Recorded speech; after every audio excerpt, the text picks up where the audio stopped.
Good evening, everyone, and welcome to the iBUG Buzz.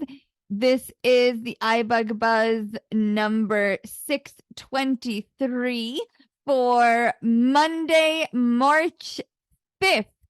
2024. Oh, I want it to be closer to spring than it is. I'm Maria, and I will be facilitating the conference tonight along with Sandhya. This is an open forum for anyone with questions or issues with their iPhone, iPad, iPod Touch, Apple Watch, or Apple TV. Anyone who is desiring to become more proficient in using the accessibility features of these iDevices. We focus on the voiceover screen reader here with these devices. And of course, we also cover the use of various accessories with voiceover. So welcome to everyone who's joined in tonight live and to those listening to the conference via the recorded podcast playback. I'm going to turn it over now to Sandhya to make some brief iBUG announcements about what we have going on this week, as well as how you can stay connected with us so you can find out all of the many events that we have going on throughout every month. Sandhya. All right, thank you, Maria. Yes, we have a pretty busy week this week, so let's get started. All times are Central Time, and everything is right here on the Zoom conference line that you are on right now. We want to say that, okay, so at the midpoint of our call today, we'll have our big reveal for the movie on Friday. So come and try your hand at some crazy trivia, and maybe you're going to win one of our wonderful clues, or maybe not. Then tomorrow then also after the call we have the After Buzz segment, where we turn off the recording and people get to hang out. Facilitators go away or go on mute, and it's all yours. Only forbidden topics are religion, politics, and technology. So hope you'll join us for that. And then tomorrow, Tuesday, we have the Mac Buzz from 5 to 6. All your questions about your Mac that you are afraid to ask, you can come there for that. Thursday, we have iBUG Trekkie Talk, episodes 24 and 25. It's the final two of the Next Generation Season 7. That's the end of the whole series. So come and there will be, we're going to be discussing where we go from here. Where's the next frontier? Ha ha. Okay, yeah, that was bad. But anyway, that'll be on Thursday from 8 to 9:30. Then Fridays, I've been at the virtual movies from 8 p.m. starting, social time at 7:15, discussion and trivia to follow. Then on Sunday, we have iBUG Cafe, a deep dive into the YouTube app. We get a lot of questions about that on this call, and we're looking forward to that on Sunday from 4 to 6. Then we've started the spring now, and it's going to be the tech shopping spree.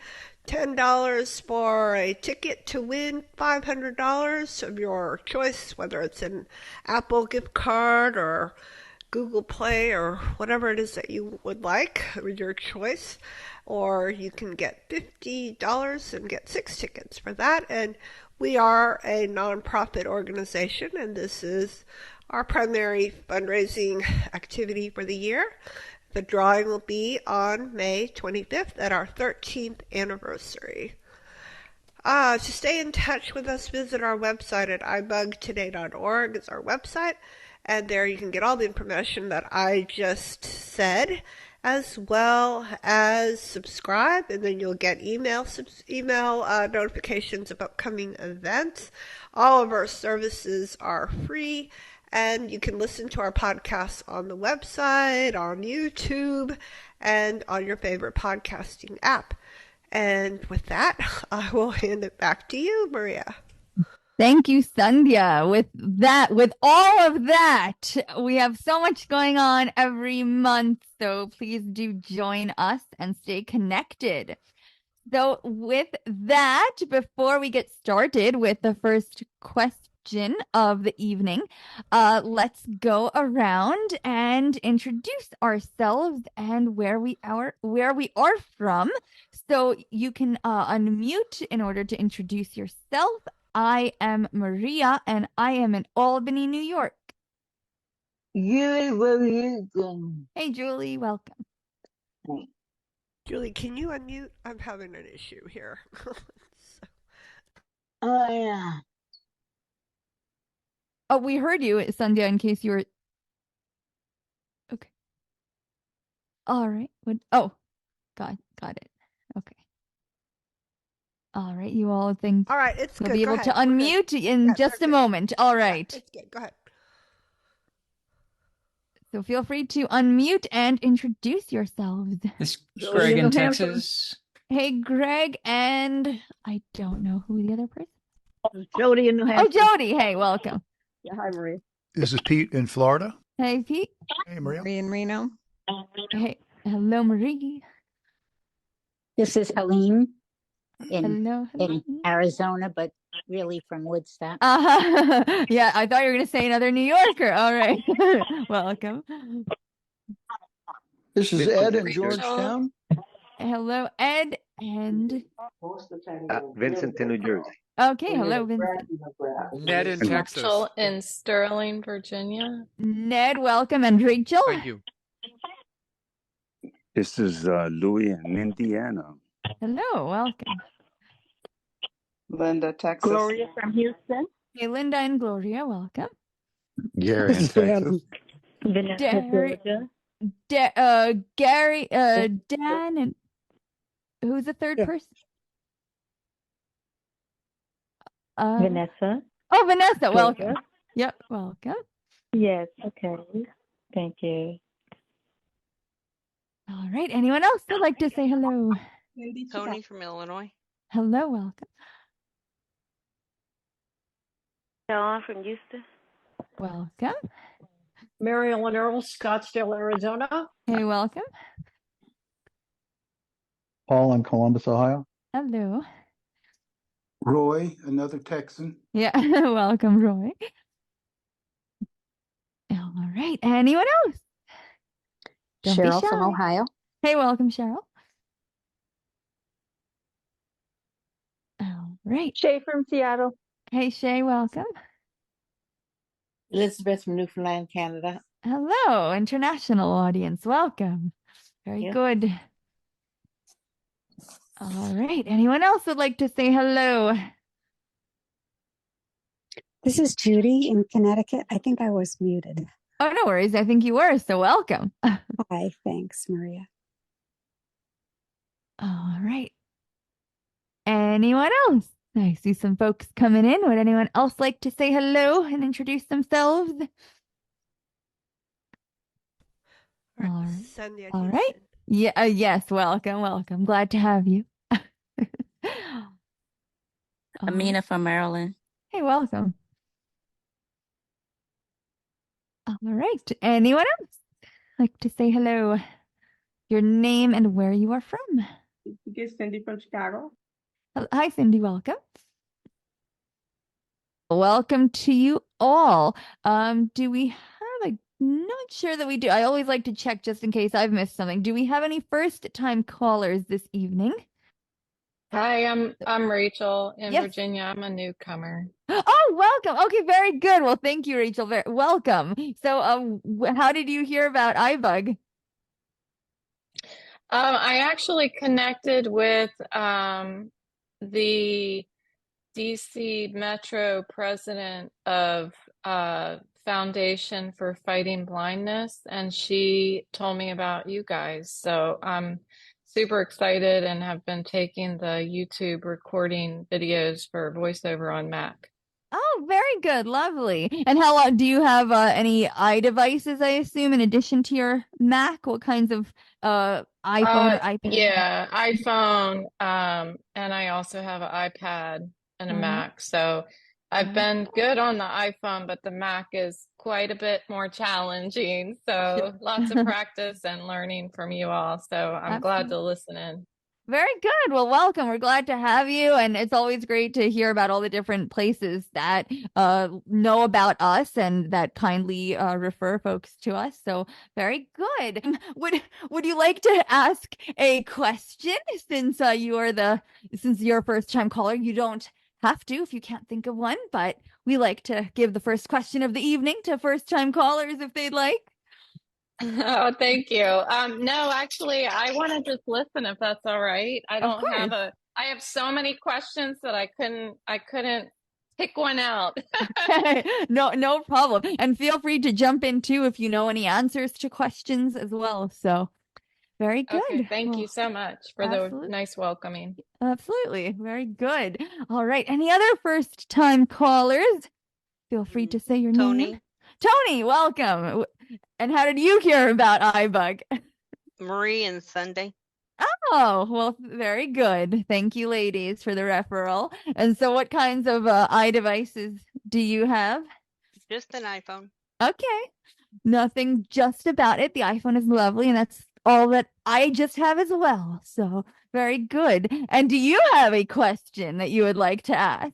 No, just come to listen. Okay, very good. Well, welcome. All right. Anyone else? All right, very good. This is Desi in Desi, Franklin, hello. Tennessee. Here I Yes. am. Well, I was having trouble getting unmuted, so here I am now. No worries. Welcome. Anyone else did we miss who would like to introduce themselves? All right. All right, very good. Well, then with that, who would like to get us started this evening with our first question? So you unmute and say your name and we will acknowledge you. Can I ask a question? And who are you? I am Louis from Indiana. Louis. All right, very good. Yes, you may. Go ahead. So this is my first question. So of course I've been attending, for a few weeks now. So now I am currently using the 8 Plus, right? So of course it's a little outdated, but it's working well. But this is my question. So I'm thinking about upgrading. However, I have this emotional attachment to the home button, right? So I know other than the SE generation phones that have the home button, after that, there is no home button. So how does one use the phone without a home button? I want to upgrade, but I'm scared to upgrade if there's no home button because of that attachment. So can somebody tell me how you use the phone without a home button? All right, very good question. Who would like to tell Louis how we accomplish those functions that the home button has performed? Well, this is Jody with a quick comment. Go ahead, Jody. You can still get SEs. There's an SE3 that is equivalent to an iPhone 13. So, if you like the home button, you can always, and not to mention the fact they're a lot less expensive. Done talking. All right. Very good. So that is certainly an option for you. Would anyone like to talk about accomplishing those home button functions on a phone without? This is Marie. Marie, go ahead. Okay, Louis, all of us at one time were very attached to that home button. But within a couple of weeks of buying a phone without a home button, I've come to absolutely love it, and I would never go back to using a phone with a home button again. A lot of the things can be accomplished with the side button or the power button, like locking and unlocking your screen, invoking Siri, a lot of those things. And the slide up function from the middle to open up the screen, after from your lock screen, you unlock it, but then you have to go to the home screen, and you just you put your finger on the bottom middle of the phone, or even on the side. You can put it wide on one side and slide it up the side edge. When you first put your finger on there, you hear a pop sound. Slide up one time for a pop, let go, and you're on the home screen. If you slide up till you hear an additional pop, you're in the app switcher. And then it tells you what to do from there. So I'm honestly within a week or two, I was totally comfortable with phone without the home button, and it takes up screen that is gone. I mean, it's given back to you when you get rid of the home button. All right, very good. Anyone else have anything to add? Yeah, this is Cindy. Can you hear me? Yes, we can. Go ahead, Cindy. So I heard that SE3 is coming out. So that's what I'm waiting on. I don't blame you, Louis. Well, I believe Jody had mentioned, yes, that the SE3, Jody, did you say that was available already? It should be, right? This is Jody. Yes, Yeah, go this ahead, is Jody. It's been available actually for more than a year. Yeah. And I just got one in January. So yes, they are This is Pete. definitely available. All right. So you can get one today, Cindy. Go ahead, Pete. Just, I know we don't deal with rumors here, but I saw a headline yesterday, as a matter of fact, that somebody saw the schematic that Apple has submitted for the SE4, which would normally be coming out probably in 6 or 8 months or so, and it had no home button. So if that's true, then the home button is on its way out, even on the SE series. All right. It's time to bite the bullet, Louis. Just bite the bullet. It's very simple. There are replacement gestures for everything. Well, hopefully the Marie's explanation there has given you some comfort there, Louis, and perhaps you as well, Cindy. That was definitely my experience as well. I initially I kind of wondered, and then it was I actually had my work phone at the time was I think an SE2 that had a home button, and so I had my personal one without the home button, and I had my work one with a home button for a time, and I kept forgetting, and I kept swiping on my work phone, and I was like, why is this not doing anything? So really I got I got used to not having the home button quite quickly, surprisingly. So very good. Well, hopefully that helps you to feel better about upgrading. All right, who would like to ask the next question? This is Dan with a question. OS? Dan, go ahead. Okay, I have the Call Annie app, and I am trying to import an image into Call Annie. There's an option in setting called send, pick, and discuss. I followed all the steps, and then I talked to Annie, and I said, "Did you get my picture?" And she said, "Yes, but I'm a tech-based AI, so I can't describe what's in the picture, but if you have something in the image you want to talk to me about, I'll be glad to do that." Of course, I thought, well, gee, if I could do that, I wouldn't have sent you the image. Indeed. But anyway, I can't seem how to get it to work. I'm wondering if anybody else has accomplished that with their Call Annie. All right. Any Call Annie users?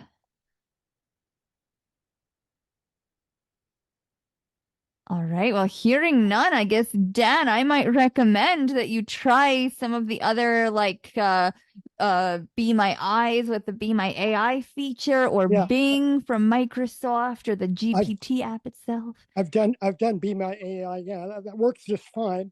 I have no problem with that. I'm just interested in doing a little compare and contrast. Oh, sure. Yeah. Absolutely. This is Shri. Go ahead, Shri. Dan, I'll take a look at it. Give me a few minutes. I'll go take a look at it. I haven't done it for a while, but I'll take a look at it and come back and call and let you know. Great. Yeah, thank you. All right, very good. And I will say, Dan, too, in terms of comparison, you will see, for example, even with the Bing app, and I suspect I haven't tried with the GPT one lately, but they each do, and each time I feel like when you submit, you potentially get a little different answer as well with each of them individually. But even just trying those, 3 or so apps, you will definitely get some differences to be able to play with and compare.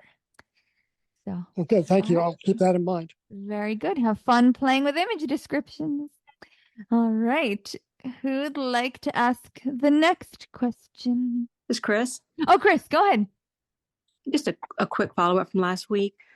Dot had a question about how to, in VoiceStream Reader, to rewind a book all the way to the beginning once it's finished. Yes. And if you go in VoiceStream Reader and you're in the library part of it, you have just your list of books. If you just swipe to the book you want, and if you just do one finger flick up or down, one of those action items is rewind to beginning. Very good. Thank you for that. That is a good tip. And not only will that rewind to the beginning, but I have seen that the book then gets marked as new again, as if you've never opened it. So very good. Who would like to ask the next question or make a comment?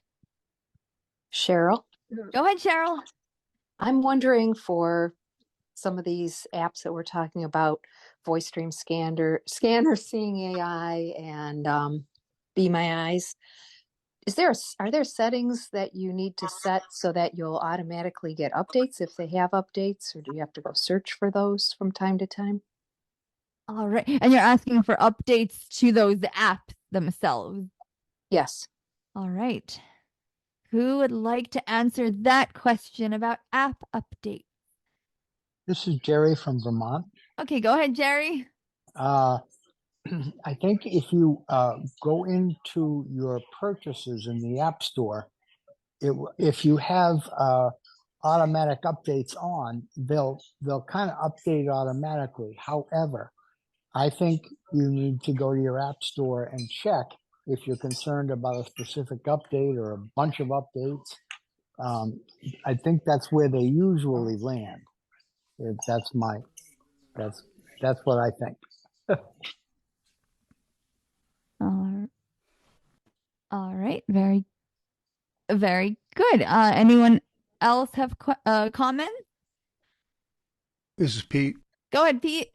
I just wanted to reiterate what Jerry had said, Cheryl. That's a good practice to get into for any of your apps. Just periodically go to the App Store, and at the top you'll see updates, and all of your apps that you have on your phone will eventually update. You can either set them to automatic, as Jerry said, or you can just go in there and update them manually. You can check and you'll see a complete list of any app that's on your phone that has an update waiting to be installed, and then you can just tap on it and it will update for you, including these that we're speaking of now. Very good. All right. Thank you, Pete. Anyone else have comments with app update? This is Jody. Go ahead, Jody. Yeah, you don't even have to open the the App Store app. All you have to do is do a one finger triple tap or a one finger tap and hold on the icon, and it will bring up a menu, and one of the options is updates. Very good. Those what are they called? Context menus are absolutely useful things to check throughout iOS. You never know what little shortcuts you will find. Very good tip. All right. Anyone else? All right. Well, I'll just make a quick comment that these two methods don't have to be mutually exclusive in terms of automatic versus manual. I found that the automatic updates sometimes, what's the term? Staggers, I believe is the term, the updates, that sometimes it might take a couple of days after an update's been released, and sometimes not with these current, this hasn't happened with these current apps that you were asking about, but like with some apps, I will sometimes have a situation where the app isn't working correctly, and then I look in my updates and imagine that there was an update released today or something, and it didn't yet get into the automatic queue, so then I will still manually update. And I've sometimes found as well when I go into the update section that I have to do I'll see, updates like 10 or something, and then I refresh this page with the 3-finger flick down, and all of a sudden my updates change to like 75 or something like that. So refresh is definitely something that you might potentially have to do to get absolutely all of them. So all right, very good. Who would like to ask the next question? This is Marie. Oh, I think we have a queue. I think I heard Marie first. Go ahead, Marie. This is a quick comment about the App Store. There's one other way to do automatic updates, and that's to go into settings, App Store, and one of the options is install new updates automatically. So Very there's good. numerous ways to do many things on the iPhone. Indeed, and good to point all of them out. Everyone has their own habits and preferences and such. So Correct. very Thank you. good. All right. Who? Helene. Thank you. I knew I heard someone, but I didn't know who. Well, I have two different questions. I'll only ask one, and I'll come back later. Sounds good. I have when I'm doing Wordle, the app, the app Wordle, if I'm not doing anything and I don't have the screen locked or unlocked, but it'll say, oh no, I can't fit everything on the page. Rotate your phone or do something. And I never get it. I've checked in the control center. It's not that I have anything on. What am I doing wrong? All right. And when you're saying that you don't think you have anything on, are you saying like the lock rotation, for example? Yes. Okay. All right. Very good. Does anyone have any suggestions? This is Sandhya. Go ahead, Sandhya. Yeah, I'll take it. Yeah. Anybody else have any issues, thoughts with that? The Wordle? With the app in particular, or that situation in another app? All right. This is Sandhya. As a fellow Wordler, I would just say that I don't use the app. I use the website. So maybe you can try that, and that might be a little better. All right, thanks. All right, very good. And hopefully, I don't think the website should tell you to rotate things in a certain way. I don't think I've ever encountered a website telling me to rotate my, other than like video playback. So hopefully that should help. Today it put in the wrong letter. I was tapping a different letter, but I don't want to say it in case somebody else didn't do the game yet. But when I looked up, that word is not even a real word. And it let me put it in. It let me put it in and waste a try. Well. Yeah. Okay. Thank Interesting. You. All right. Yes, as you said, no spoilers. But all right. Well, hope that helps with the website. Very good. Who would like to ask the next question? This is Shri. Go ahead, Shri. So Dan, what you have to do is you have to enable the camera video button. If you turn that on, then you can bring in a picture and ask Annie to describe it. I had the same experience that you had, but when I enabled the take picture video button, then I was able to import the picture in. All right. Very good. Well, thank you, Shri. Dan, hope that helps. This is Dan. Go ahead, Dan. Yep. Okay, Shri, where do I find that button? Okay, you know where the microphone button is? For you talking in call AI? In calling call AI? Annie, yep. The button is all the way in the bottom right, and then you swipe left. I think I swiped left 2 times, and it asked me. There's a button that says "Turn on microphone." It's not microphone. Sorry, turn on video and photo. Okay, that's all right. When you get to the first screen where it says "Call Annie," and up above that there's a more button. Is that the screen you're talking about? I'm talking about the main screen. When you open up the Call Annie app, you have the microphone on/off button on the bottom right. Your live microphone. I never noticed that. Huh. But my microphone is obviously on by default. Yeah, you can turn the microphone on and off by double tapping. To the left of that is a button that says to enable access to the photo and the video. Okay. I'll find that. Thank you. All right. Very good. Thank you, Shri. This is Pete. Go ahead, Pete. I'm just wondering, Shri and Dan, if that might also be in the settings down under the Call Annie app settings. That's often where you find authorized access to your microphone and your camera. So Dan, maybe if you don't find it in the Annie app, maybe look in settings and go all the way down to Call Annie and see if it's in there. Okay, I'll try both those. Thank you. Just a guess, though. All right, very good. Again, multiple possible ways of doing things, which is great. All right, very good. Who would like to ask the next question? This is Jerry from Vermont. Go ahead, Jerry. I've been using VoiceStream Reader to read my the instructions for my Hable 1, and I can't seem to. I get the file. It comes from files, and it's imported, and I'm opening it, and I can't seem to move the cursor back to the beginning of the file. Is there anyone that has had issues with that, or maybe I need to go look for an update? First of all, are you saying the Hable one? Is that what the keyboard? Yes. All right. Does anyone have any experience with the manual for that product on their iPhone in VoiceStream Reader? Well, even if you can tell me how to get a document back to the beginning, it's a Word document. So, yes. So that actually is what Chris had mentioned earlier about in the library swiping up to the rewind to beginning. So that should help with that. And I have a Hable one as well myself, and I don't believe I have the latest version of the manual on my phone, but I definitely use it's a Word file as you wait, is there? Yeah, I think there was like a Word version and a PDF, but I may be misremembering. But anyway, so I also had it in VoiceStream Reader myself when I was looking, and I don't recall having any. Again, that wasn't the latest version, so something weird may be going on with the latest version of the file.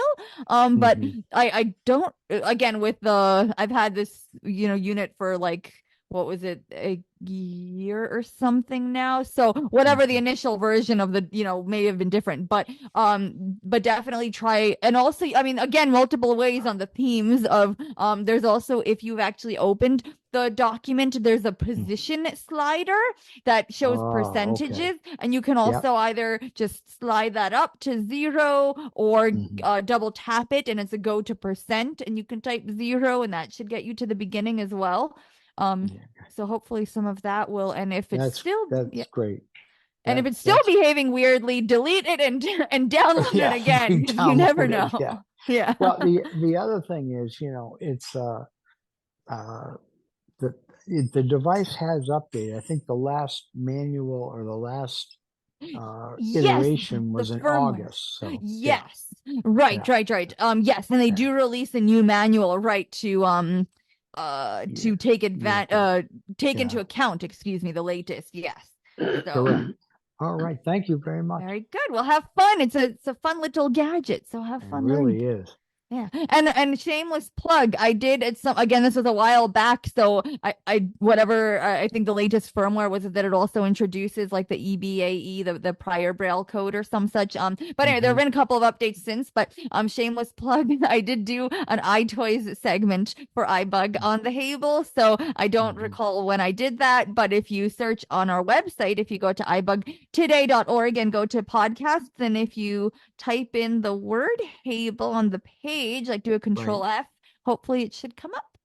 So maybe that'll help. Thanks, Maria. Cool. All right, very good. Who'd like to ask the next question? This is Marty. Go ahead, Marty. On my iPhone 15, it was every time I would be on the main screen and look at icons, it would say screenshot. I don't know how to turn. I didn't know how I got it on. I didn't know how to turn it off.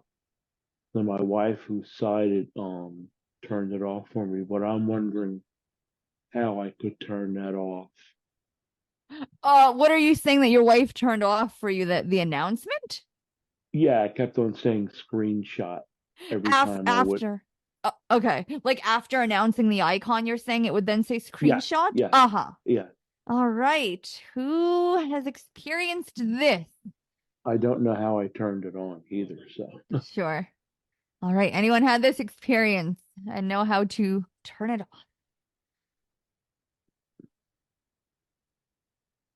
Well, I've had this experience, and I think sometimes I'm not 100% sure myself, but I think sometimes it's happened when the describe images setting is on, but it doesn't associate itself with a file with an application.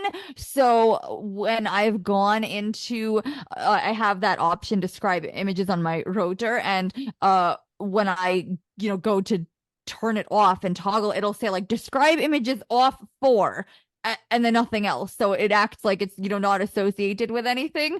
And then sometimes turning it back on will still the voiceover will then continue to behave normally. The other thing I've had happen is that sometimes that doesn't work, and I have had to just triple click the side button to turn voiceover off, like I've set that shortcut, and then back on again, and that seems to clear up whatever is happening in the buffer that is a phantom whatever, that isn't actually on your screen.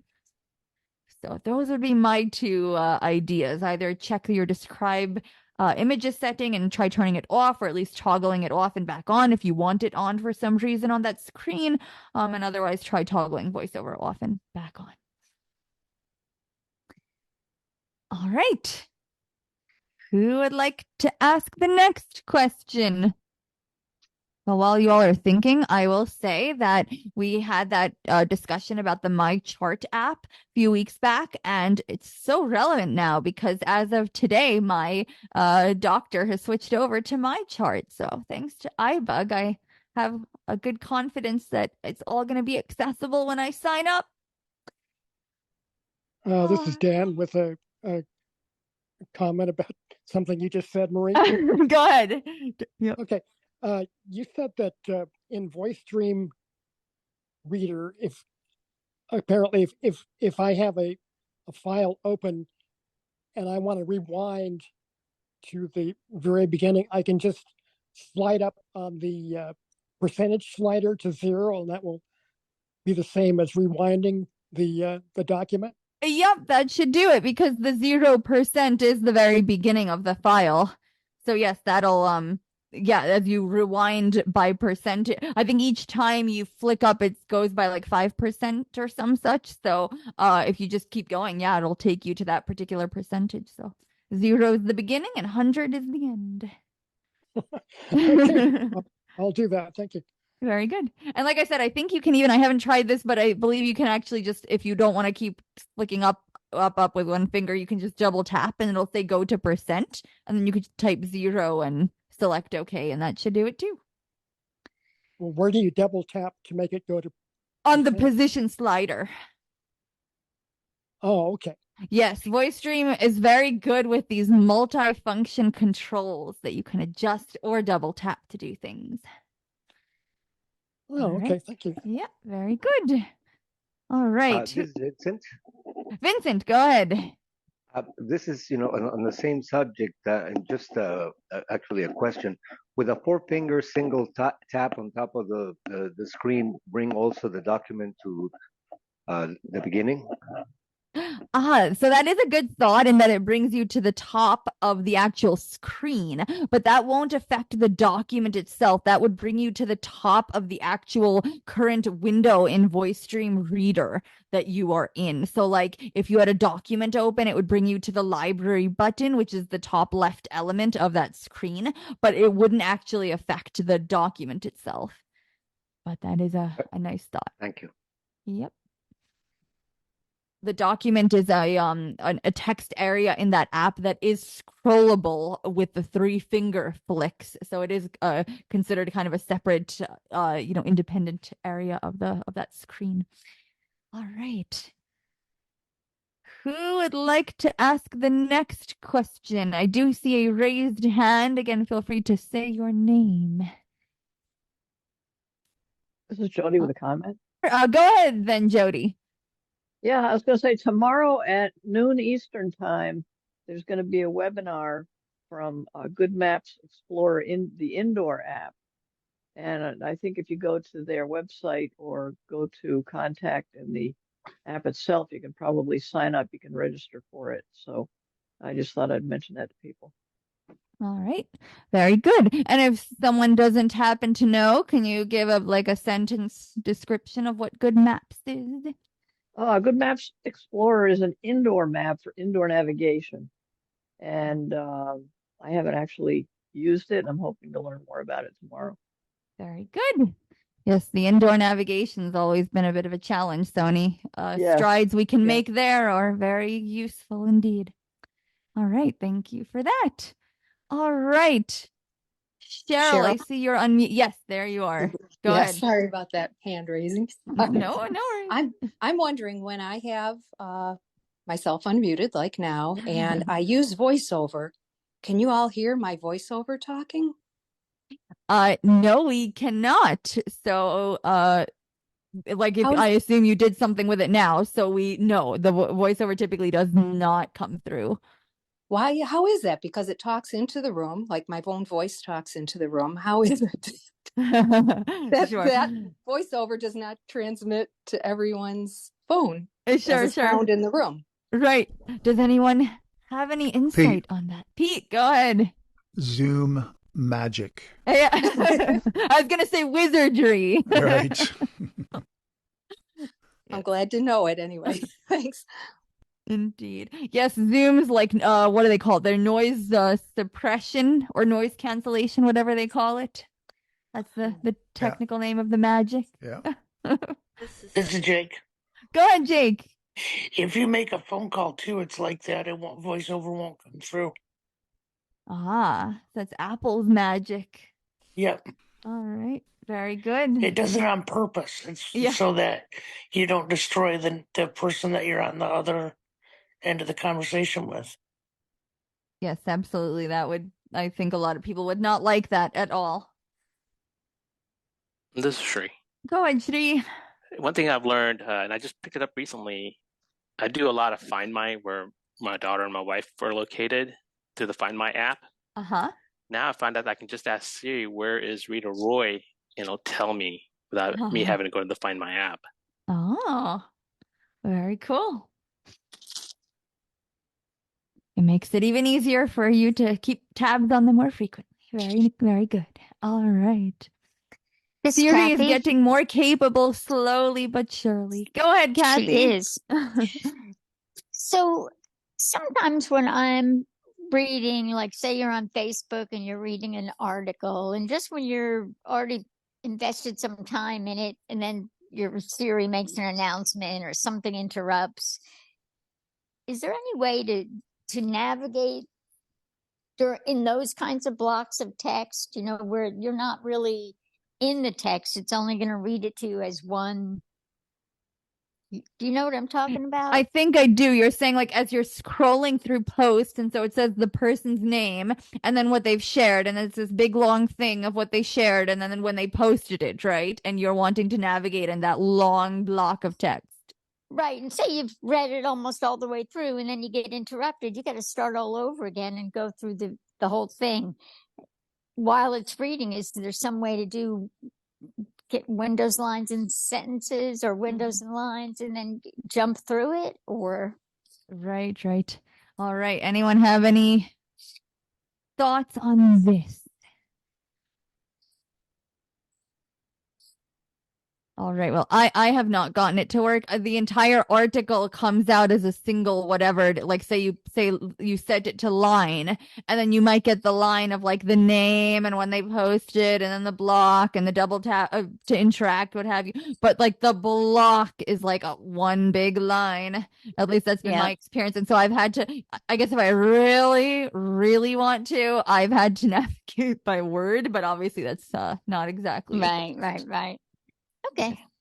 I guess it's a small workaround, but no, if it got interrupted, it would. I was gonna say if you do a four finger triple tap to copy the last thing voiceover said, it's a workaround, and then you could paste it into notes or wherever and then navigate. But if voiceover gets interrupted by something else, then whatever it was whatever the last string said is going to be in that's going to clear it out. But then maybe you start over and you do that, and I mean, it's right. It's not like efficient, but at least maybe it'll be in the end faster than navigating by word. Right.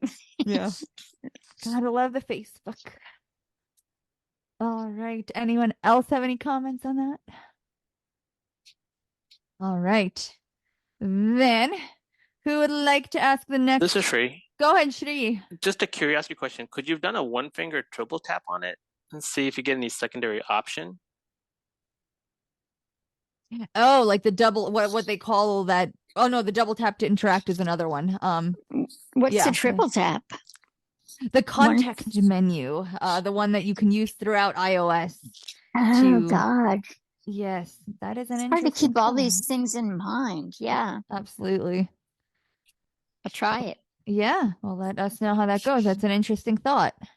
I know there is the double tap to interact, and I wonder if that has like a copy option or something. And then I don't know, I don't recall, but it might. And then you could, potentially copy it to the clipboard and then again put it into a text field and navigate. But I do not recall if that is one of the Pete.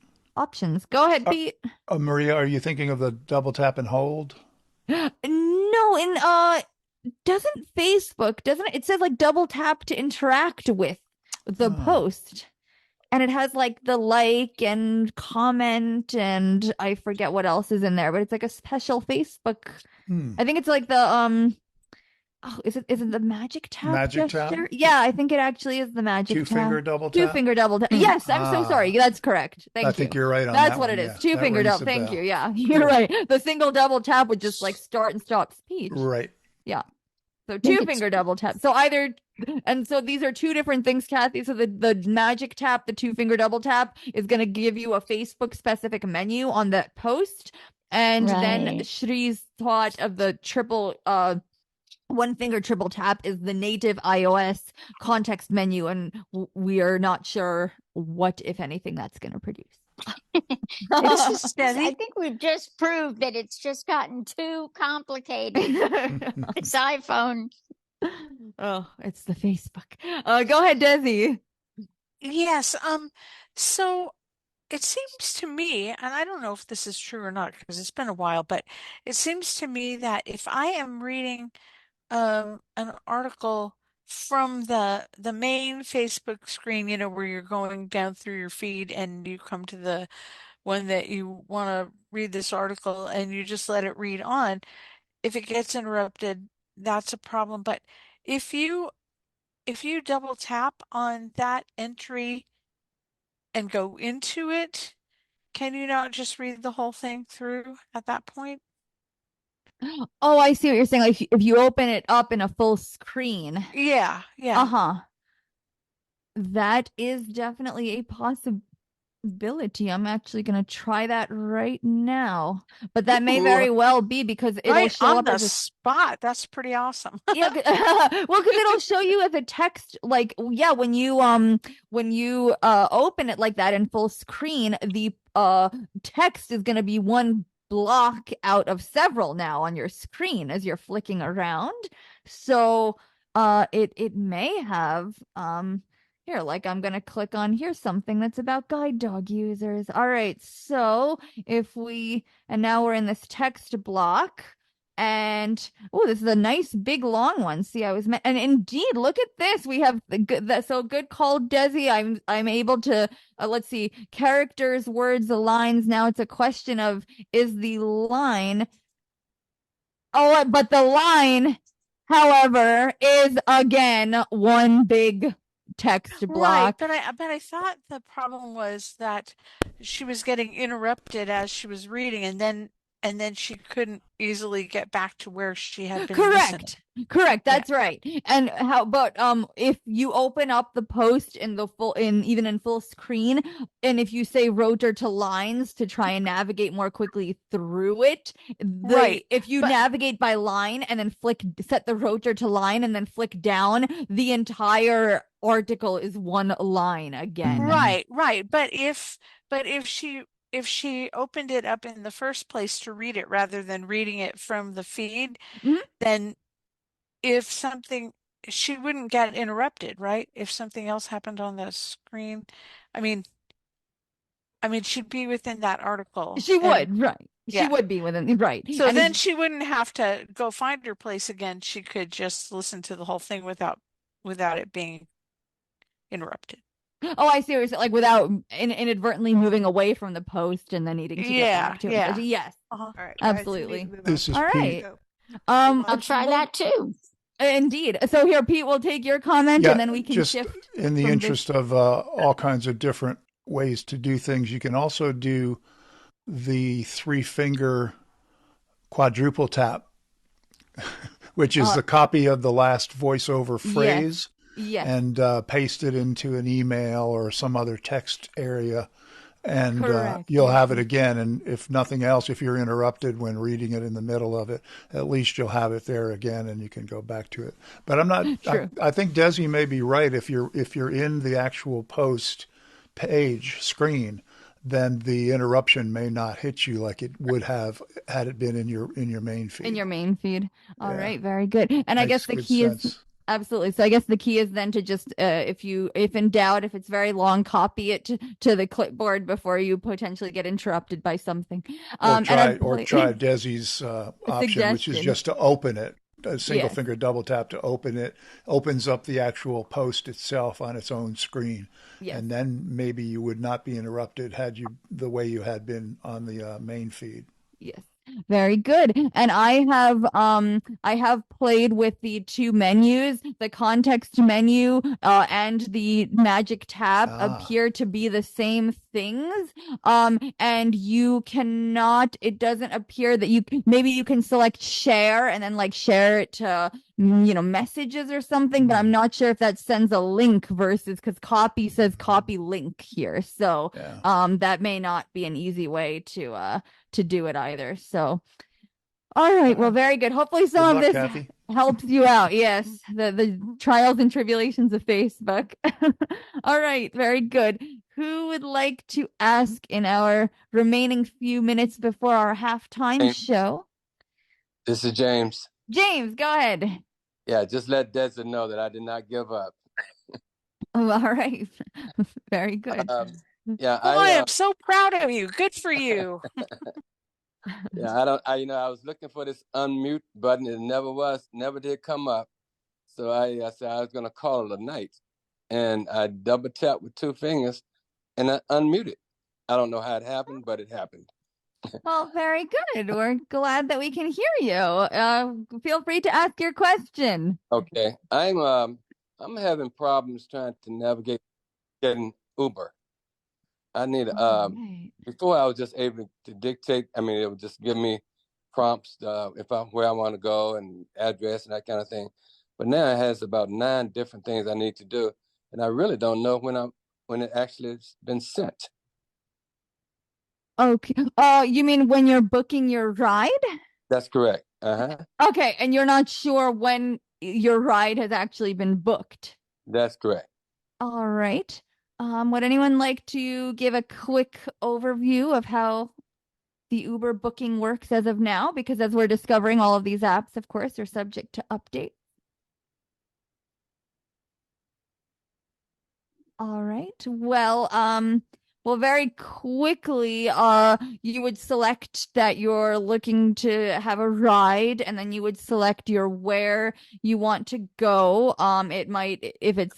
You'll have some recent locations, or you can search for a location, and then you have a screen that shows your different types of rides, like your Uber X, Comfort, Uber Pet, like whatever your options are. You'd want to select that one and shows you the prices and the estimated drop off and such, how far the driver is. And you'd select to at the bottom. You can quickly get to the bottom with a 4-finger tap in the bottom of half of the screen, and then you would, I think it says like select, whatever UberX say, or confirm UberX, whatever it is, and then you are asked to confirm your pickup location, which you can either search for one, or typically it'll try and pull your current location as your pickup spot. So usually that's okay, and then you select confirm pickup, and then you'll see messages about ride connecting you to drive or a ride requested. And then it'll say continue to driver, and then you would get a driver name. So that once you select that confirm pickup, you're brought out to kind of like a main Uber screen again with the menu in the upper left corner. But again, you'll get those messages about that your ride's being requested and that you're being connected. And then you would get the information about your driver when you're connected. And you should get notifications as well that you should hear come through from Uber saying like, get ready to meet so-and-so in the whatever vehicle, and they're such and such minutes away. So that's another way that you should be able to tell that it is booked. Okay, so actually once I hear the driver's name, I could pretty much know it's been confirmed? Yes, and especially if you're seeing on that screen, you'll see their name, you'll see how far away they are, you'll have options to message them or call them. Once you have the info about their vehicle, then yes, you can, pretty safely assume that they're coming to you. And if there's something that changes, if somehow it gets canceled, or sometimes Uber occasionally will like reroute, like some driver will be coming toward you, but then someone shows up and they're so much closer. And I've learned that Uber sometimes just automatically switches you, but again, you would be receiving notifications about all of these things. Okay, sounds great. Thank you. All right, very good. Happy Ubering. All right. This is Helene. Helene, all right, very quick before halftime. Just there is a site called Go Grandma, and there's an 800 number. I could get it after the break, but it's 19 cents more a mile is what it used to be. And for people who are very put off by, doing these things on phones and whatever, they can call this number, and that network just sends the driver and does the whole thing for you. But you are paying 19 cents more a mile, so if you're going very far, you just have to know you're paying more. All right, This is very Jody. good. All right, go ahead, Jody. It seems to me there's also a monthly fee if you want to subscribe to that. It's like $19 a month. It seems to me there's also a monthly fee in addition to the mileage fee. Did that go up? Did that happen? I haven't used it in a few years. Okay. Sure. I don't know. I think it's called Go Grandparent, and they do still seem to be around. I think I saw on the ACB community calls, there was a call about it recently, so they do still seem to be out there. But all right, very good. So yes, that's an option. This is Ned. All right, go ahead, Ned. Yes, on the Go Grandparent, I heard that it was $29.99 a month. Wow. All right. Well, we will refer you all to, if you are interested, to look up Go Grandparent and find out the latest with their fee arrangements there. So their costs, but very good. All right. Well, with that, it is time for our exciting halftime show. And who is excited to find out what our movie is going to be on Friday? To tell us all about it, I am going to turn it over for some fun clues to Sandhya and then Mr. McCulloch. So, Sandhya, over to you. All right. Very good. Yes, that was a fun first half. And now we want to say hello to anybody who didn't get to say hello the first time. Please tell us your name and where you are from, and if you're here for the first time. Terry from Arlington Heights. Welcome. Bridget from Atlanta. Welcome, Miss Bridget. Jake from Michigan. Virginia. Jake and Shree, welcome. Thank you. Who you are, where are you from? Deb from Kansas. Hey, Deb, welcome. Hey, thank you. Hershey from Daytona Beach. Hey, Hershey. Hey. Kathy from Tulsa. Kathy, where have you been? I'm back. Okay, that's a good thing. Keep going. Who else? Alice from Alabama. Hello, Miss Alice. Nikki from San Francisco. Nikki, welcome. Hi. Brian from Ontario, and hey. I think I've been here before. Yeah, I think so. Welcome, Brian. Okay, who else? Keep going. Is that it? Okay.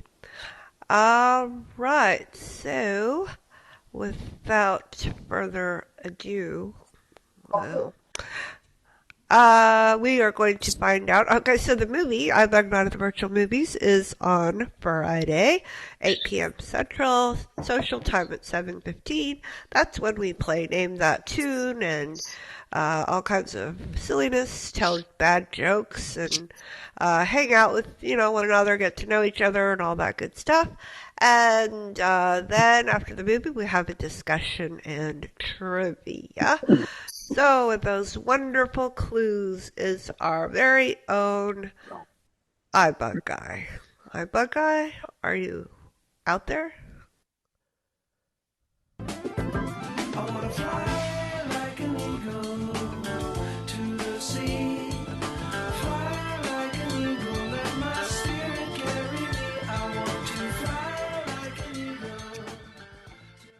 Yes, yes, yes. Go, go, Grandpa here.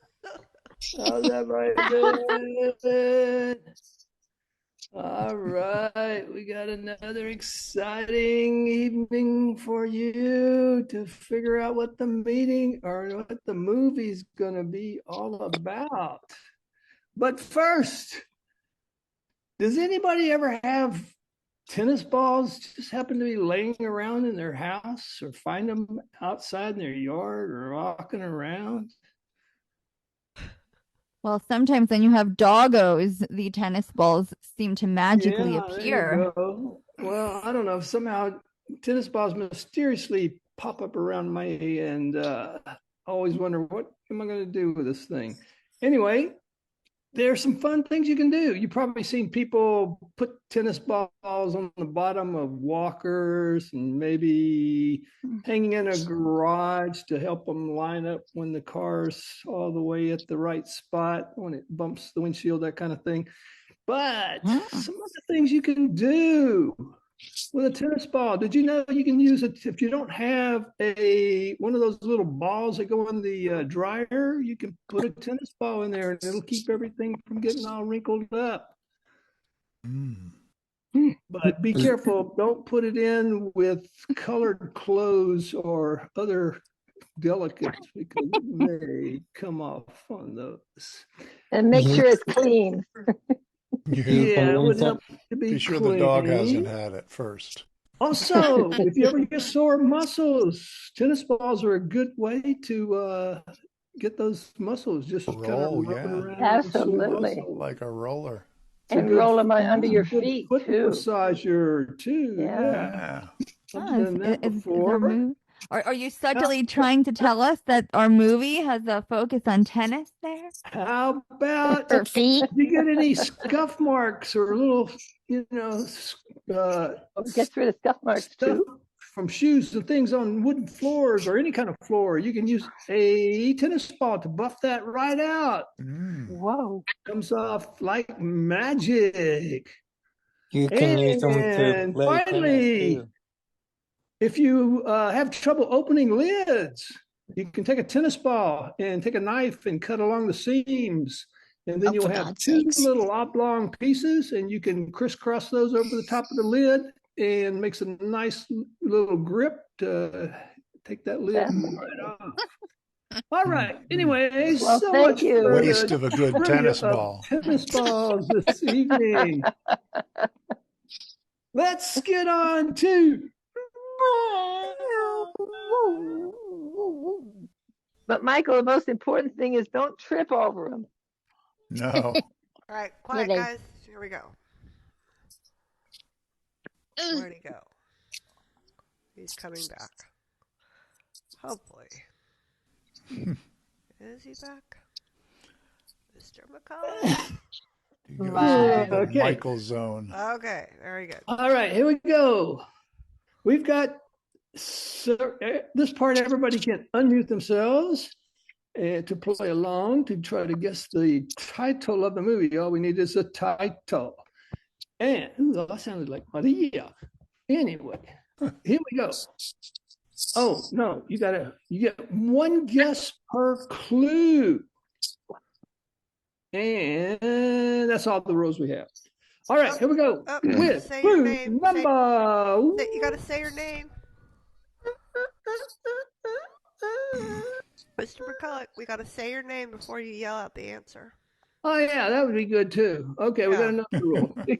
Say your name, don't just be yelling out the answer. Thank you. All right. All right. Quiet. So everybody Go. quiet. Clue number.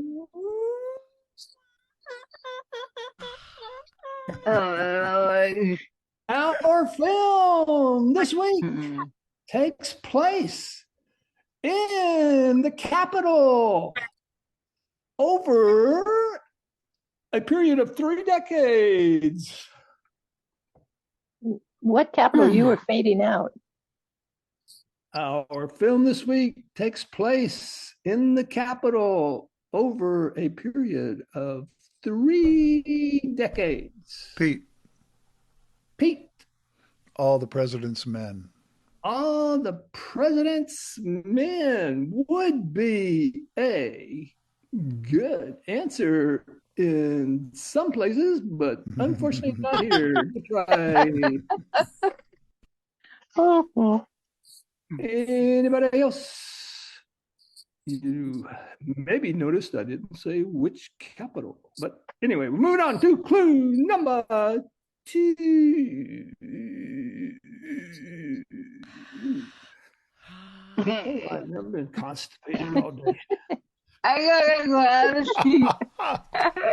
Okay. The main character was originally from Brooklyn and graduated from high school at the tender age of 15.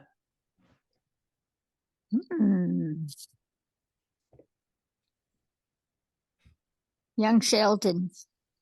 No yelling out, please. Where is my... Oh, if you yell out like that, we may have to DQ you. So please do not yell out.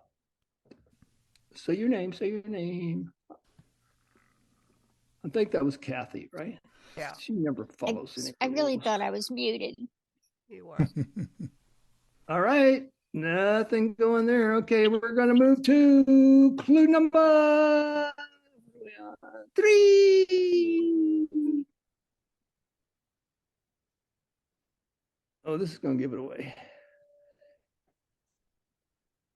Okay. She just want to encourage could everybody. not go on to college because her family could only afford to send her older brother.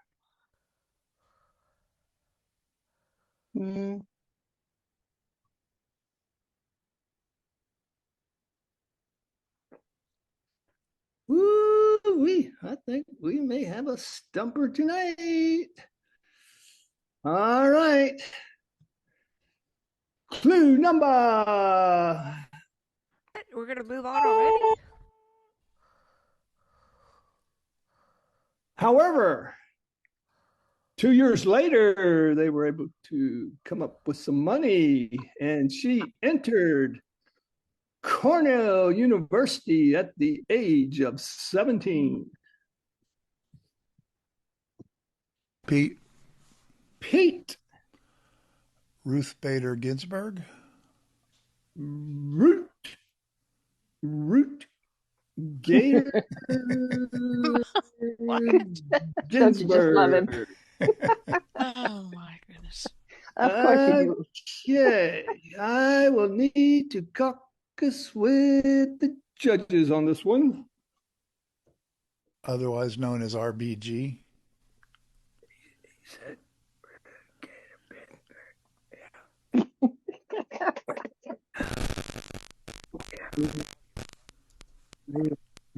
Okay.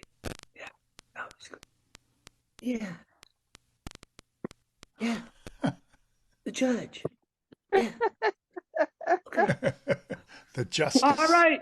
The judges have ruled, Pete.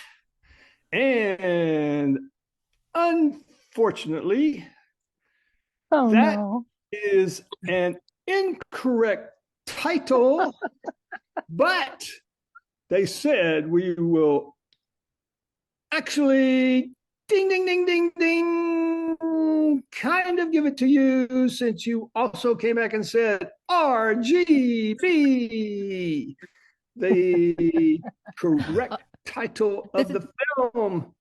And we are watching, yes, from 2018, the awesome documentary of RBG. Wait, is it RBG? RGB? I never get that right. Yeah, RBG. Bader, not Gator. Ruth Bader Ginsburg. I am a Florida Gator, but it wasn't Gator. All right. And guess what? The film stars RBG. First movie of her career. So we'll be watching that this Friday night. Excellent. Come and be amazed at this awesome woman. Yeah, she is something. Wonderful movie. Was something. Yeah. So what do we do next? I guess we move on to say goodnight. What does she win? All right, Johnny, what do we have for a winner tonight? Hello? Or what does he win? Sorry. Are we ready? Are we ready? Better. Can you hear me? I was thinking about Ruth. Hello? Yeah, we can Yes, hear you. we can hear you. Yeah, it's really weird. Okay, yes. Okay, very good. Pete, congratulations. And I know you're going to love this sketch. Are you ready? Oh, Sitting I'm down? ready. Yeah. Okay. Well, to complement your dashing suits that I know you walk around with around your Yeah. house, you're going to have a jabot, which is a lace or crocheted collar, which was her signature, but she would wear over her robe. So I'm sure you will start a whole new trend Yeah. of men wearing them. So good job. I haven't And worn any of those since I retired. I know. Well, now you can start. So very good. Good job. And Mr. McCulloch, would you like to say goodnight, please? Please go away. I mean, goodnight. Your microphone is very weak, by the way. Yeah, that's what I'm thinking. I don't know. Okay. All right. Let me try something It else. helps to speak directly to it. Bye, Michael. We love you.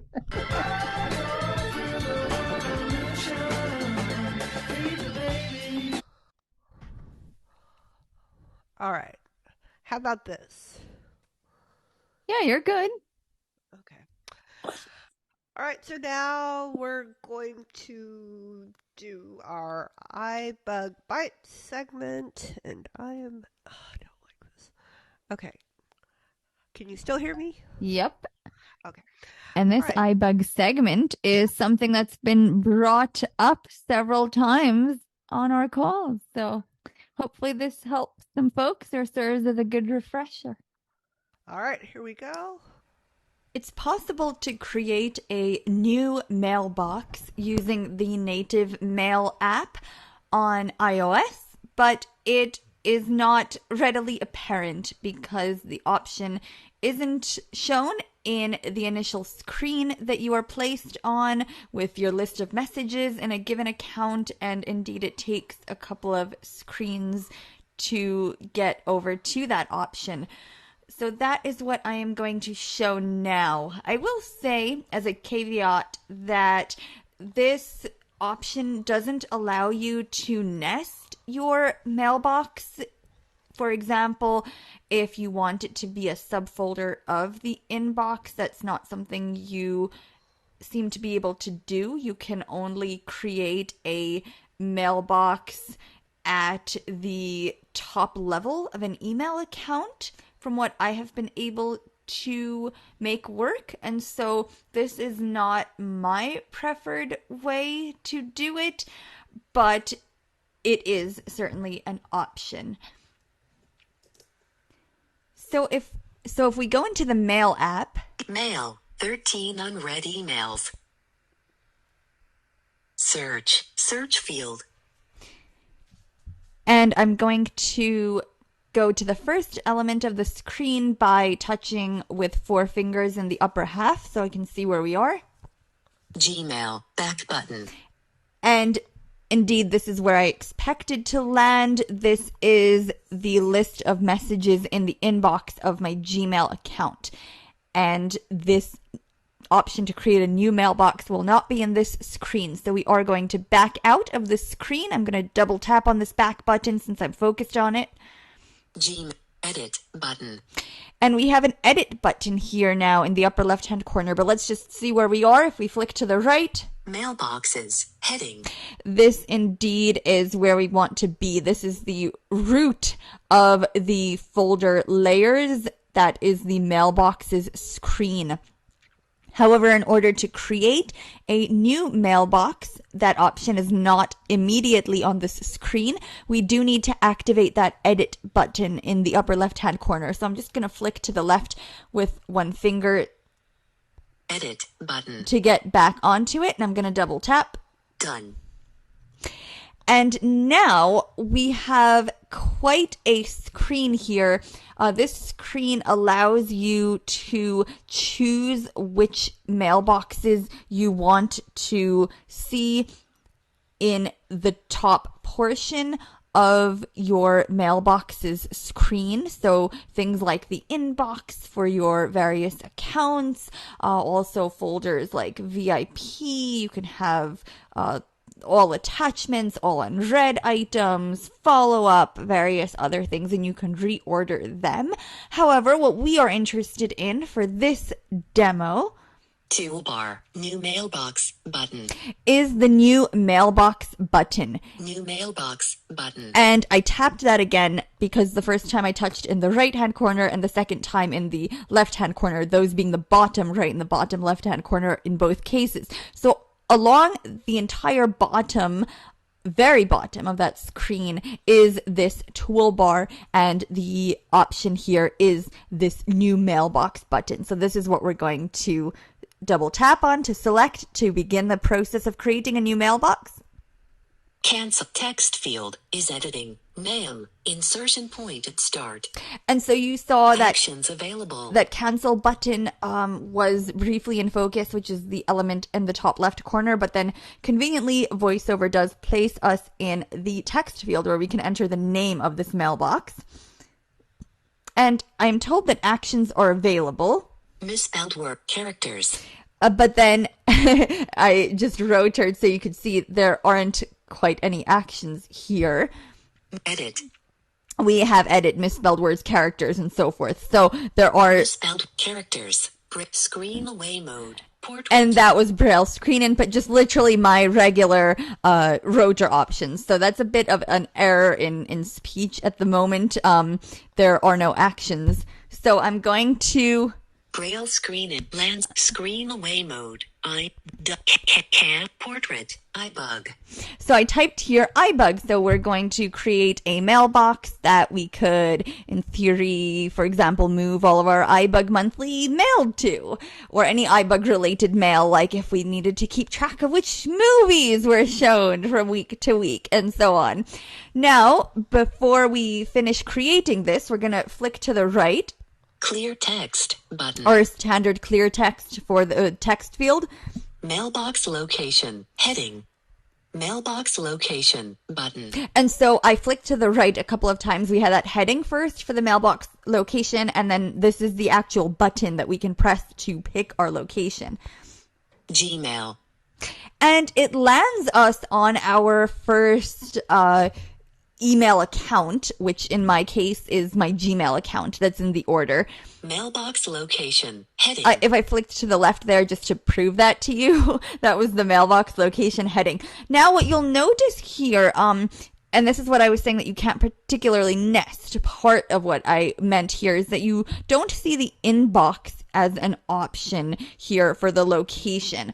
You will see other folders, but the inbox has not been showing up for me for any of my accounts, and I have different ones that are Gmail based, and then I have an iCloud based, and I have a Microsoft Exchange based, and I haven't seen the inbox for any of them. So if I just flick to the right a couple of times just to give you a sense. Gmail, important, start, conversation.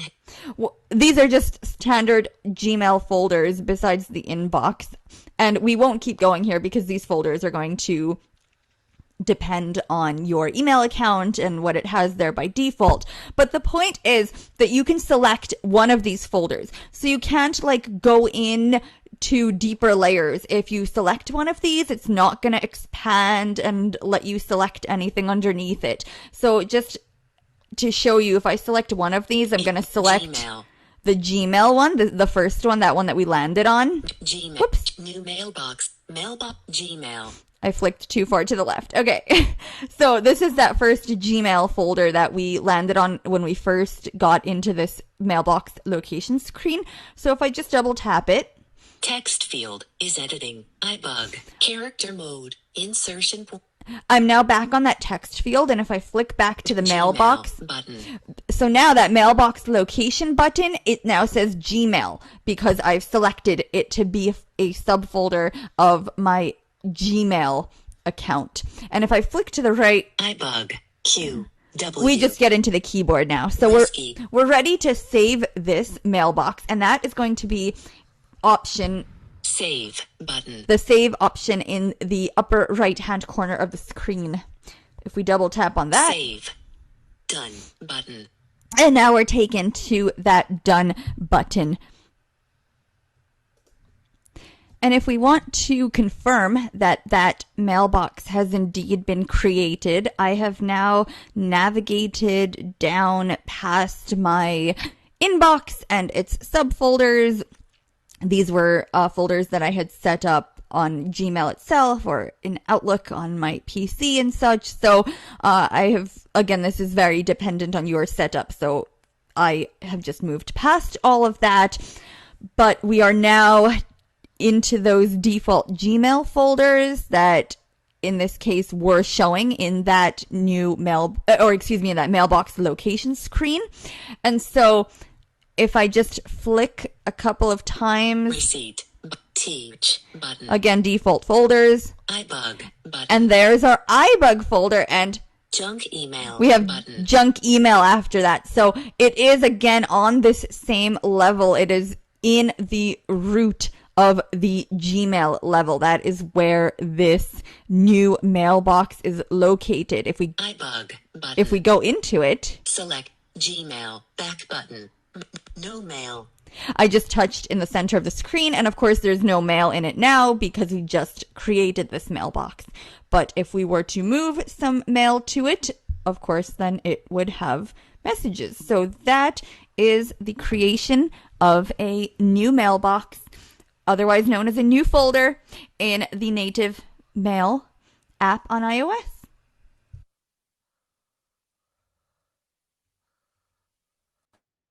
All right. And with that, any questions or comments? All right. Well, hearing none, then I will turn it back over to you. This is Terry. Terry, go ahead. Took a minute. I have two questions. Number one, you referred to the native iOS male app. I wonder if there's a native iOS female app. Oh. But my real question is, could you do a Reader's Digest synopsis of actually what you did to create that mailbox? Could you just go through the steps? Is it possible to do that? Well, I would definitely refer you back to the recording, but in a nutshell, just going into the root of your mailboxes and then select to edit it, and then there will be the new mailbox screen from there. And then in that screen, you can change the location, again, top level only of that mailbox, and then give it a name.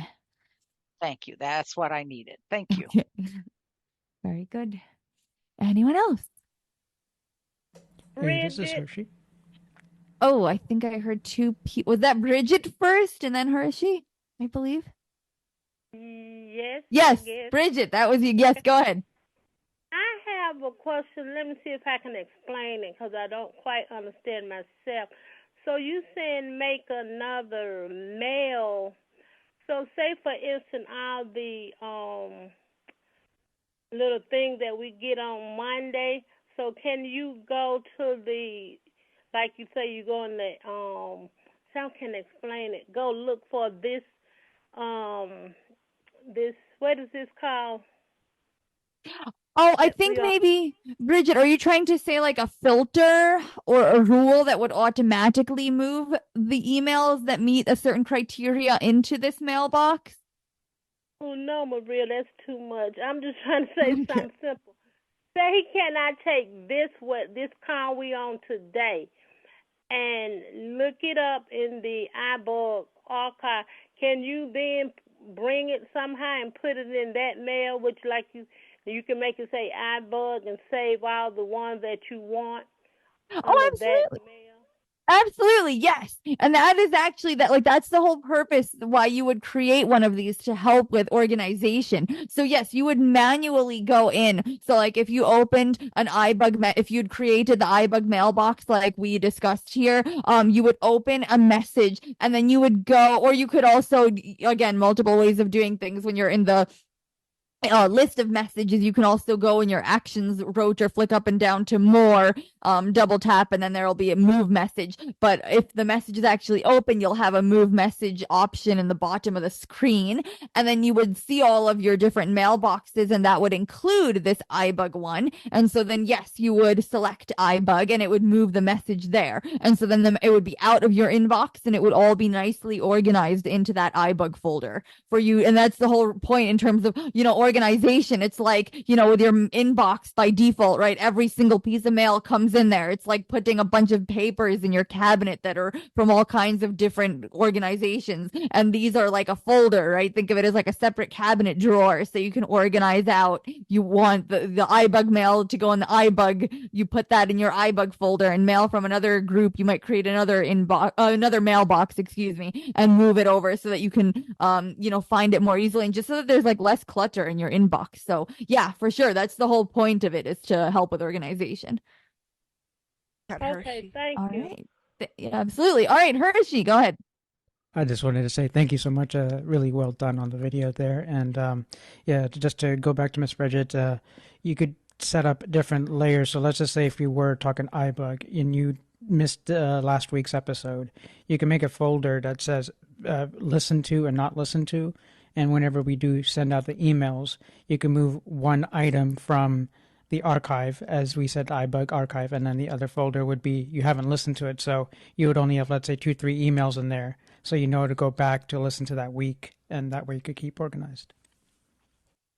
Yeah, that's a good thought. Yeah, you can definitely use this however it works for you. You can create any number of inboxes or mailboxes. Sorry, I keep doing that. Any number of mailboxes, and you can put things into different categories, or as Hershey said, following up, or literally just however it works for you. The possibilities are almost endless. All right, very good. Did I hear someone? But they were really... Rosetta, yes, one more go ahead. question. Go ahead. Hi, I'm sorry I couldn't get in earlier. But Maria, I was wondering if Bridget went into archives and she wanted to save an iBug episode, is there a share feature where she could share somebody with her new mailbox, or is that not possible? Oh, okay. So you're talking about like from the website, like pulling up an actual file of a call? Yes.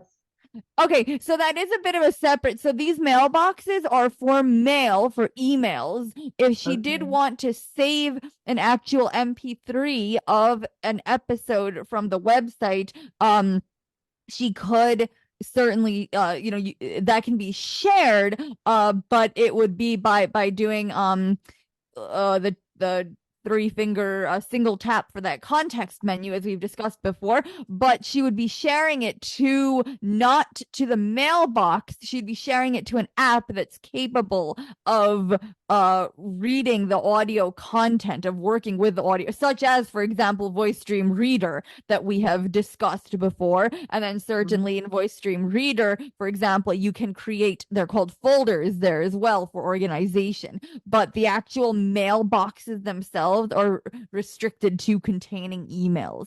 But there is, there would be other ways to share it to different apps, just not to the mailboxes. All right, guys, we need to move on. Okay. All right, can we hear me? Yeah. Yep.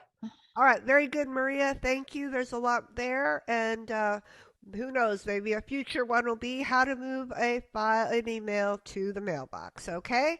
Very good. Okay, now we're going to resume and go back to talking about people who have questions. If you have not had a chance to ask a question, please say your name and let's go for it. What's your question? I'd like to go. I'd love to hear from you. It's Terry. Okay, go ahead. Am I correct that there is no way to automatically have, let's say you had iBug emails, automatically move when it downloads to the separate iBug folder that you've created? Okay, are you talking about an audio file? Are you talking about an email? No, what are you talking about? I'm talking about an email. let's say you get your iBUG emails. Right. They're Yes. always gonna end up in your main Okay. Yeah. mailbox first, and then you have to move it to. This is Go ahead. this is Who Maria. would like to? Okay, go ahead, Maria. Go. Yes, in terms of the mail app itself, but that doesn't mean that you can't use, like, if your email provider has a way, like, for example, with my Gmail, I can either, I believe in the Gmail app, I usually do it from the Gmail website. I set up filters, so then that Gmail is doing the filtering. But yeah, you can't actually create the rules or the filters with the mail app itself, but there are other potentially, depending on your mail provider, using the mail provider itself, you should be able to do what you're wanting to do. All right, great question. Very good. Next, let's go. Who'd like to go? Rosetta? Go ahead, Rosetta. Come closer to the phone, please, my dear.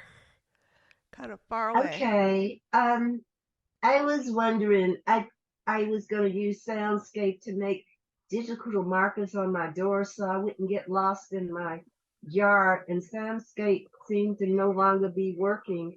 Is there another app that's similar to Soundscape that I could use to make markers on my doors and mailboxes so that I wouldn't get lost in my yard? All right. I think who would like to help with that? Replacement for Soundscape. Where would we go? This is Sri. Go ahead, Sri. You could use a novolence tag. That would be an option that you could put in. You could also put in an air tag if you wanted. All right. Any simple. This is Maria. Go, Maria. I thought that there was an actual, I know there was an app called Voice Vista that was initially developed to replace Soundscape, but I could have sworn I have seen Soundscape come back under a different developer. I'm just looking up now. And so this may just be, if that is the case. And again, if it is, it might just be a matter of deleting the old one and downloading the new one if that's still there. But again, I'm not finding it in time here. But I know there was this app called Voice Vista. I think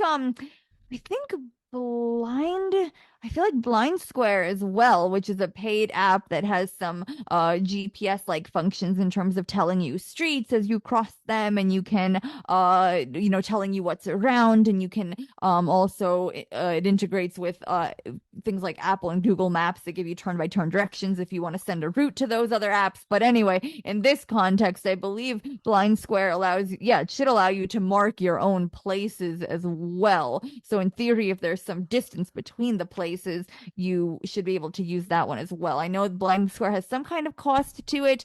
I don't know offhand. I'm sure the cost has gone up since I've gotten it, but I don't believe it's maybe like 50 or something now. I don't know offhand. Okay. This is Paul. Okay, Paul, go ahead. I didn't maybe hear the whole conversation here, but Voice Vista is what was the continuation of VoiceScape, and it works very well. All right, so that's what we're speculating. Voice Vista. Yeah, this is Jody. Go ahead, Jody. There's actually 3 apps. Voice Vista is the first that was developed by MIT. It's not quite as detailed, and the newer apps are called Soundscape Community. And then also there's another one called Soundscapes. There's actually 3 choices. I use Soundscape Community, which works really well. So for her, let's go back to her question: is how can she mark her door? Which one would be the best one? You can use Soundscape to set a marker. I've got one set for my door. Plain Soundscape. Yeah. All right. In Soundscape. Hey, this is Hershey. Okay, go Hershey. Thank you, Jody. Go.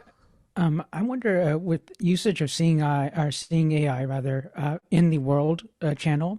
I remember that there were some markers and stuff you could put in there. This has been a few months that I've used it ago, but I thought the whole idea was to bring Soundscape into Seeing AI as a one whole package deal.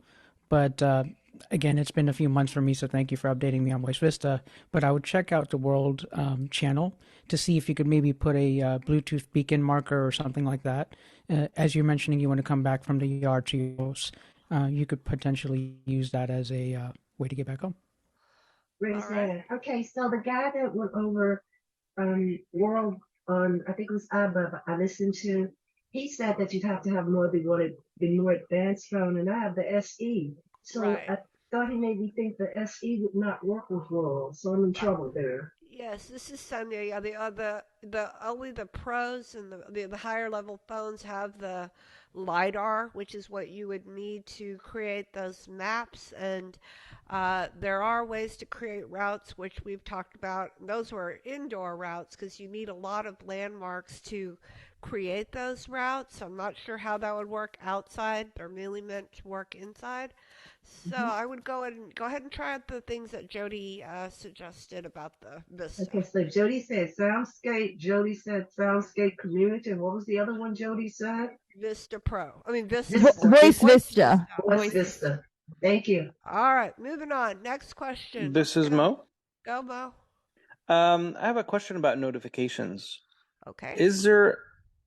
So when the screen is locked and I get an iMessage, I get I believe a banner, it's called. But then if I unlock the screen and I do something that has nothing to do with messages, and then I lock the screen again, is there a way to make the message notifications persist on the locked screen until I actually either dismiss them or actually read the message? Because my issue basically is I'm missing messages, right? So, all right. And this really is my question is for both iMessage and WhatsApp, if it can be applied there as well. Okay, so anybody have any help about notifications on locked screen? So even if he doesn't, if he unlocks it, will he see them again when he locks it again? He wants them to be persistent. Anybody have any help for Mo? Who'd like to go? This is Paul. Go, Paul. Yeah, that happens to be on occasion. I found that if you open your screen again and flip until you get the option of open notifications or open messages, whatever, you can bring them back up again. So you just slide left or right, whichever direction, and it'll bring it up as an option. Okay, so you'll see your notifications again. You'll see notifications, right? You'll be scrolling through or sliding through the time and the date and the camera and whatever else on the screen, and then one of the options will be those messages. Okay. All right. This is another thought is just swiping down from, periodically I miss things too, and I've just gotten the habit of doing the 3-finger down swipe to just go into the notification center, and you'll be amazed at what you missed. So I don't know. I'm having the same issue, I guess. So this is Mo. So Sandhya, do they persist in the notification center? Because I haven't been doing that, but that would be great. I mean, that's an okay. It says that like persistent versus temporary, and it's not supposed to go away until you do something or actively dismiss it. But I haven't had much luck with that. Anybody else using persistent? Yeah, go ahead. Yeah, Mo. this is Mo again. Sorry, and if I may just repose the question. I mean, I'm just looking for any suggestions that you all have to not miss messages, basically. When you unlock the screen and do something else, and you don't want to miss those notifications from specific apps. iMessage. This is Maria. Go. I guess for me, it's kind of come to the point where it's like if you really want to make sure that you get notified potentially no matter what, to set some specific people as like even if you have a focus on to bypass the focus, like the bypass, what is it called, like emergency bypass, I'm blanking right now in the contacts, but anyway, or the bypass do not disturb. But I've honestly just kind of gotten in the habit of like checking those apps themselves like every couple of times a day or 2-3 times, and just to make sure. And it always does seem, if I didn't spot the notification immediately when it came in, it's like, oh, there's some more messages. So yeah, I haven't found the notifications to be particularly reliable either. This is Greg. Go, Greg. Yeah, I know with the Ring Doorbell app, if you go into settings and notifications and then go down to the apps that you want to keep persistent banners up. And if you tap on banners, when it says banners, tap on that, then you should get a choice of persistent or temporary, and you can select whichever one you want. Yes. But that would be Chris. app by app. Great, Okay. thank you. This is Chris. Go ahead. So Mo, you can have your notifications set so that you'll see them on your lock screen and or in your notification center. So if they go to your lock screen and then you open your phone and you can't find them anymore, if you have them set to all go to your notification center as well, then you should be able to just do that 3-finger, swipe down to check your notification center. They should all still, be in there. Okay. All right. Good luck, Mo. All right. Thank you all. And, yeah. Also, just periodically check your phone messages too. I've been surprised. I just periodically now go through the recent call history as well. It's like notifications are questionable. Not sure why. Go ahead. Next question. This is Chris. Go ahead. Not to sound like a dweeb, but last time I think it was Linda was asking about how to find the links in a YouTube video. And I don't know if it was adequately addressed some of the suggestions, but because I had done that a while ago, and so I went to go check on that, and it looks like it's changed, or at least since the last time I had done it. And somebody else can say if they see this differently. But if you go into the video, and when the video is playing, you can stop it, or it doesn't matter, halfway through, whatever. And if you swipe, it's in between. It's below where the tracker is, but it's above where you subscribe. It has the name of that video again. And if you let VoiceOver continue, it'll say more. And then if you double tap on that, that will bring up another screen with all the links and the transcript and some other stuff. So you can see the links, but then I went to go tap on the links and I couldn't activate the links. So I went to the rotor to try and see if I could do links or by line, but I still couldn't activate them. But with VoiceOver off, they would activate. But then I would check again, even though the links isn't in the rotor, because it's just, contextually, it's just not there, even though it's in part of my rotor. But if you go rotor to actions and then navigate one finger, flick up or down to the links and then double tap, then it'll come up and ask you, how do you want to open this in Chrome, Safari, whatever. Wow. This is Shree. Go ahead, Tree. Yeah. On that description section, if there's links, if you swipe down with one finger, it'll take you to the link. Yeah. This is Chris. Okay. Chris? I couldn't get it to do it, or maybe because I had gone to the rotor and I was looking for links or lines or that kind of stuff. If it defaults to the actions, it could do that. If it's defaulted to the actions, yeah. But you have to get there, right, to navigate to them and then double tap. This is Shree. Go ahead. We'll be doing a demo of the YouTube at the cafe this Sunday. So if you're interested in the YouTube, come join us. All right. Great. Thank you. This is All Pete. Yes. I just wanted to point out that we really don't get into that specific issue as far as how to swipe down to the links. But that's a good point, Chris. If it defaults to the actions menu while you're in there, then that would be the same as what Sri said, that you just swipe down and it's essentially the same. If you're in the actions menu, it would take you to the links. So you guys are agreeable? Sri? All right. Go Chris? ahead, Terry Ann. I've had instances with this very recently, and the thing is, if you just try to swipe down to the link, you really have to know that it's there, and okay, I got to keep swiping till I get to it, and that's where actions can be more helpful, because it will take you there right away. Because sometimes some of this stuff is at the very bottom of the screen or at the very bottom of the list of things, and if you don't know it's there, I've given up sometimes when I shouldn't have. Right. Perfect. Well, we can make a point to go into it in more detail on the cafe then. Thank you all. All right. Okay, moving on. Next question. Please remember to say Dawn your name. from Houston. Go ahead. Who's that?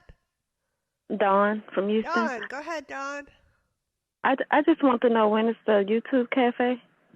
That will be this Sunday from 4 to 6, 4 to 4 to 5:30 6. on Sunday, 4 to 5:30 Central. Okay. All right, thank you. All right, next, who's got a new question? Who'd like to go? I have a question about notifications. Go ahead, Jake. This is Jake. Are you still sending out the notifications for the Zoom, or is it a notification issue? Uh, what is about what? Sorry, can you say that again? Like, when you have like your meeting, it usually sends like a notification like 15 minutes before, hey, there's a meeting. Oh, yeah, that just sometimes I send out a few that people have, maybe have, a few people that I know usually come, but we're working on creating like a more, universal thing that people can subscribe to. We actually have a calendar on our website, and then people can subscribe there. That's our hope to get that going. So yeah. Okay, yeah, because I wasn't sure, like, because I used to get them all the time. Right. And then they just stop coming. But I know when it is, so I just come. But yeah. It just kind of depends. That was kind of a ad hoc kind of thing. But all right, but we will hopefully that's going to be in place and people can subscribe and then they can get automatic notifications. But the Google Calendar is already set up on our website. So okay, cool. Thank you. all right, next. Who else? New question. This is Dan. Oh, Dan. Has anybody on here done anything with Copilot for iOS? It'd be interesting to find out if that's totally accessible. All right. Anybody? Copilot?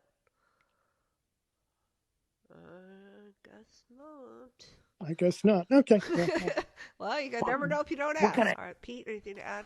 I've played with it and it is extremely accessible. I can't admit that I've gone into it in a lot of detail though, Dan, but everything I've touched on is extremely successful and I've read some good reviews of it. So I would dig into it if I were you, and everything should be accessible. Good to hear. It's the Microsoft version of the AI assistants that you see all over the place. It's by Microsoft. Right. Does it work with? Can you use it in iOS? Can you use it with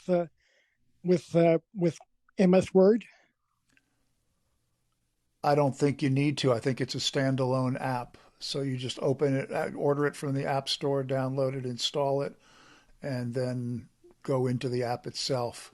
I don't think you need to have Microsoft Word, nor does it interact. That's my guess. Oh, good deal. Okay, thank you. All right, next, new question. This is Helene. Go, Helene.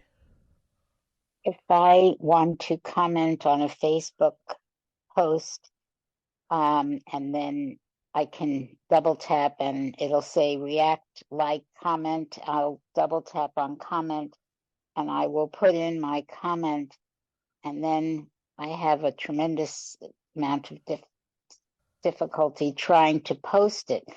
I have to listen to everyone else's post, and then sometime at the end, it'll just say, I'll know I'm getting there because I've heard the 150 posts, and then I'll just get something that'll finally say post. Is there a shortcut to, after you've typed a comment, to get it posted quickly? All right, who hasn't had a turn? Want to help Helene? Facebook people, Facebook users. Anybody? Go ahead. This is Dan. Go, Dan. Okay, when you type in or key in your comment, you have to, you have to find the text area that you put your comment in, and then right up above that text area, there's a post button, and you just hit the post button, and it's posted. All right.